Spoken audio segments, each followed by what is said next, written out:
Feeling44.com.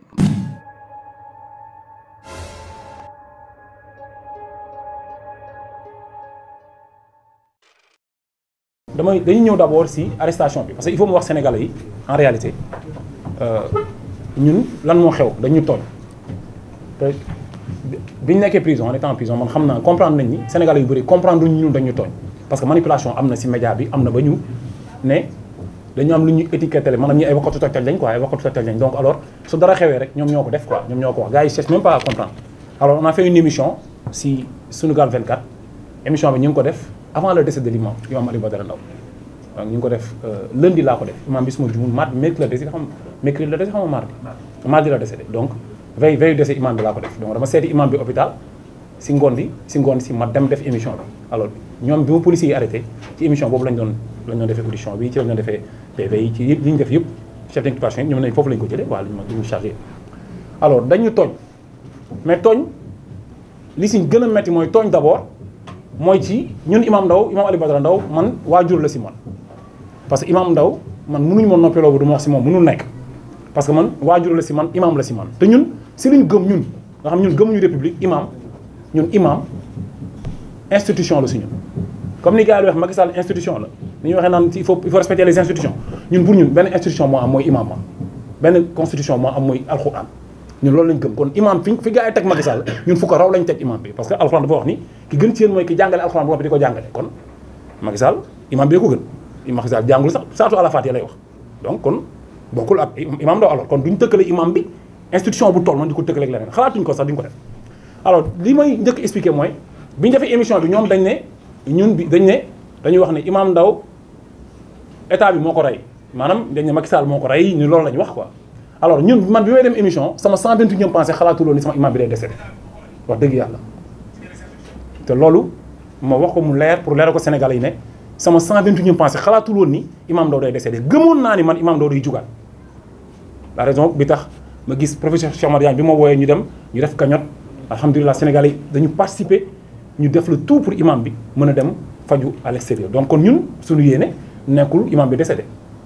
mais nag dafa am loo xam moo jiitu ñun avant dara mooy imam bi mu amee problème ci affaire terrorisme bi ñu ko arrêté ñun dañuy jugoon dem seeti ko ci kaso bi fekk ko camp pénal waxtaan ak moom laaj ko dem këram laaj famem parce que ku ñu fekk sa kër 4 heures du matin daj ji zinc yi xale yi di jooy plus de ay 1000 xale di jooy ñu ñëw di tuur saako ceeb bi di seet jàpp la mënatee xaaju guddi yóbbu la keroog nga gis sa njaboot 3 ans presque ñu tëj la ko xëy bàyyi la ne la defoo dara defal le jugement weeru koor imam bi di woor ñu koy taxawloo imam Ndao di taxaw weeru koor de 9h ba 17h la imam Ndao di taxaw di wax àq boobu Sénégal moo ko teg parce que ñoom dañ ne sécurité Sénégal lañ doon sàmm ñoom dañ ne kaaraange Sénégal lañ yor te ñoom Sénégal lañ doon defal loolu kon àq boobu war na Sénégalais bu ne man ak yéen ñëpp ku nekk amal nañu àq imam Ndao te dama lay wax àq imam bi dina leen topp jusqu'à le dernier fils debout loolu nañ ko xam ñun nag ñu ngi jël suñu wàll mooy tooñ bi ñu tooñ imam bi ne terroriste la ñun ñëpp lañ def terroriste léegi jaay ko du pain ay terroriste lañu ñuy live ay terroriste lañu jaay ko du café Touba ñëpp nekk nañ terroriste parce que nit yàlla lañ jiñ terroriste téye ko tëj ko loolu kenn mënuñu ko tere wax léegi nag li xew mooy mag rek boo ko tëjee kaso rek dafa metti mag rek déjà problème la ñun def nañ prison man def na ko defaat ko dañ doon sarax sax di ñaan chef de cour yi que mag ñi nga xam dañ leen tëj ñu leen di bàyyi ñu am cour guddeeg bëccëg suba ngoon quoi au fait parce que mag bu toogee lu yàgg loolu da koy jox feebar loolu bokk na si feebar imam bi te imam bi moo ko wax donc c'est pas du suñuy propos moom moo wax li mu doon dund ci kaso bi donc du suñuy propos ñun Sénégal tàkk bugguñu ko ñun bugguñu Sénégal tàkk Sénégal lañ am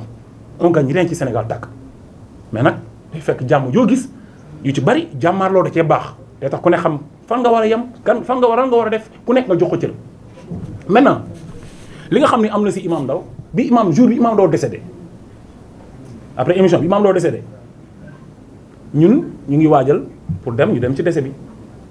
man sama imam Ndao waajur la si man ku sa waajur décédé tal nga leneen pour dem dinaa da nga dem si ay médias imam Ndao décédé jour bi imam Ndao décédé la Macky Sall woote ci coupe du monde bi woo jour yi di fête coupe du monde bi jour bi Macky Sall décédé jour bi imam Ndao décédé autant pour moi xam nga donc loolu dafa doy waar jour bi nga xamante ne nii imam Ndao génn na àdduna Macky Sall mi ngi fête si palais bi ku di fecc di way te au moins yaakaar naa ni kenn mënul camoufler imam Ndao li mu liggéey Sénégal koo xam ni durant toute sa vie dafa servir alxuraan jàngal ay milliers de personnes musul tooñ bis bu jot ñëpp gis nañ pression ñëpp gis nañ pression keroog moo ko fekkee si kaso bi dafa ne ma boo bëggee xam ndax terroriste la wala du ma terroriste dama nga xool les lois positives et les lois négatives ci internet bi si nga xam man maay kan Sénégal kenn mënu fi def terrorisme parce que Sénégal nit ñi bëgg nañ diine dañoo jàngul rek bu ñu leen jàngalee rek Sénégal dina mucc ayib kooku du moom mooy def terrorisme ku fekkee procès Imam Ndao di nga xam ni kii du yekkatu fitna nitu jàmm la alors suñu papa nag mënul décédé 3e jour dëj bi nga fekk ma sama buntu ko dama coppet yóbbu tëj ma ñeenti weer ba noppi naa man ay di ma wax ay wax yu yenu maanaam après nga bàyyi ma ne ma boo génnee bu si wax loolu mooy lan kan moo may teree wax si Imam Ndao man doomu aadama mënu ko doomu aadama mënu ko mënul nekk donc dañ ko tooñ tooñaat ko te Sénégal yëpp a ko tooñaa Macky Sall dafa tooñ Imam Ndao te Sénégal yëpp a ko tooñ parce que dañ ne ñoom Sidi Lamine Niass dafa génnee 1 million bi Imam Ndao génne prison jox ko ne ko sama wàll la sama wàll man laa lay baalu àq man baal ma su ma amoon lu ëpp lii laa lay jox Sidi Lamine Niass moom def na wàllam man li ma ci xeex yëpp terewul àq mi ngi may dal man ñi ngi may jiñ terroriste te ñun ñëpp ñi ngi suuf Sénégal yëpp ngi suuf parce que lu tax dañoo tooñ nitu yàlla alors bu point Imam Ndao bi loolu laa si bëggoon développé ci tooñ yi ñu ko tooñ ba pare tooñ ay doomam tooñ bi jiitu mooy bi mu génnee kaso Sénégal yëpp mobilisé wu nekk fu nekk ñi mu jàngal fu nekk ci diaspora bi ay milliers de personnes la jàngal dajalee xaalis jox ko pour mu ibbi daara pour mu def benn université bu mag financé ko def cagnotte jàppale ko état du Sénégal di ko bañal autorisation constitution bi imam bi da cee topp di topp ba génn àdduna te demal si beneen bi nga xool li ñu fa kii chaque jour ñu joxe ay seen baar kalandoo yeeg yëpp ñoom ñoo koy joxe kii ay nu ñu koy sax autorisation yi ay baar kalandoo préfet day signé ay kii rek day joxe ay kii rek nu mu tudd yi taximan bi am la ay licence tout le temps préfet mi ngi joxe ay licence ay baar kalandoo yi kenn xamul te pourtant moment boobu nit jàngalekatu alxuraan ci lu ñu gëm léegi ñun suñu combat bokk na si sénégalais yi xam ni ñun mënuñu concevoir ñu bëgguñu imposer constitution boo xam bokk la suñu gëm-gëm ñun nous sommes des musulmans am ay chrétiens ñu am ngëm-ngëm xam nga nekk si ay gëm religion ba pare ñu war a topp si ñoo xamante ni ñoom bokkuñu gëm-gëm ñu ne par force dañu koy imposer bu ñu waxee démocratie kese sax loolu du yoon bu dee ci démocratie ni ko tubaab bi tënkee rek naan la démocratie c'est quand la majorité l'emporte mais kon kay dëgg-dëgg la majorité sénégalaise elle est musulmane alors pourquoi cette majorité là mënu manifester wu ci li mu gëm donc y a problème Imam Ndao di xeex pour samp daaraam ci xaalis boobu di daw ba noonu ay imam yi dul jeex ñi ngi fi wax naa si kaso bi ay problème imam wax ma si lu nekk mais Imam Ndao bi ñu koy teree daara yi ne ko doo ko tabax mais boobu imam yaa ngi fi jaabante si palais bi te ñoo Imam Ndao ñoo bokk Ligue des imams Imam Ndao moo doon représenté Ligue des imams à Kaolack mu am ay jafe-jafe ñu tëj ko si kaso bi mu génn bëgg tabax daara ñu ne ko doo ko fi tabaxee te gis nañu fi ay imam yu mag yoo xam ñi ngi fi ñu jox leen jam-ñaajo ay hectares jox na ay passeport diplomatique léegi ñaata islam moo fi am ñaari islam dafa am bay islam ak beneen wala donc moo tax man affaire Imam Ndao dama siy taxaw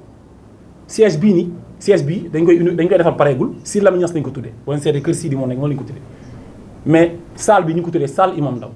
salle conférence Imam Ndao lañ ko tuddee moo waral photo yi ngeen di gis ni yëpp donc pour wax leen ni ñun Imam Ndao dafa nekk koo xamante ni lu bëri lu nekk ñun da ko cee defar te combat am la ñuy àggali te képp ku jàpp ni mën nga ñu noppiloo ci moom nax nga sa bopp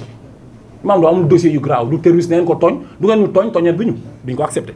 alors loolu laa bëggoon expliquer si kaw Imam Ndao wax si diggante loo xam bëgg naa si taxaw rek su ma wax si Imam Ndao damay delluwaat si discours am moom laay daanele mooy charia bi ak république bi république diine la c'est une religion parce que religion mooy le relier ci quelque chose soo relier wul si yàlla yaa ngi relier ci seytaane république religion la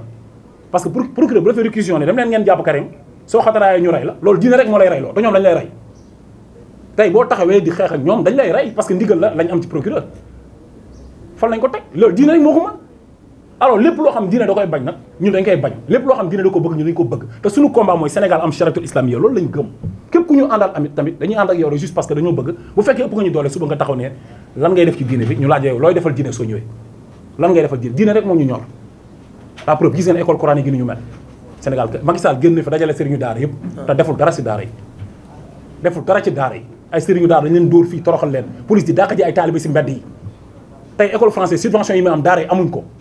te ils ont des milliards yoo xam ni ñu ko jël di ko dugal fu kenn xamul donc alxuraan dafa tumuranke Sénégal diina daf fi tumuranke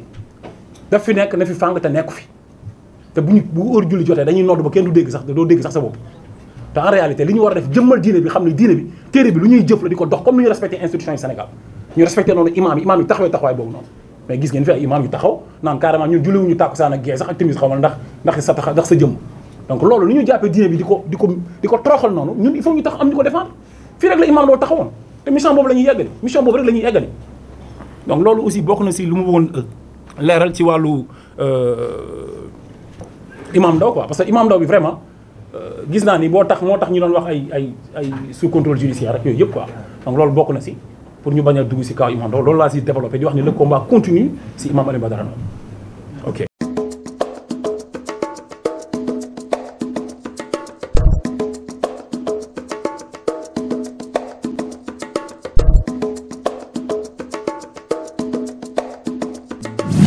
Site la Senactu 44.com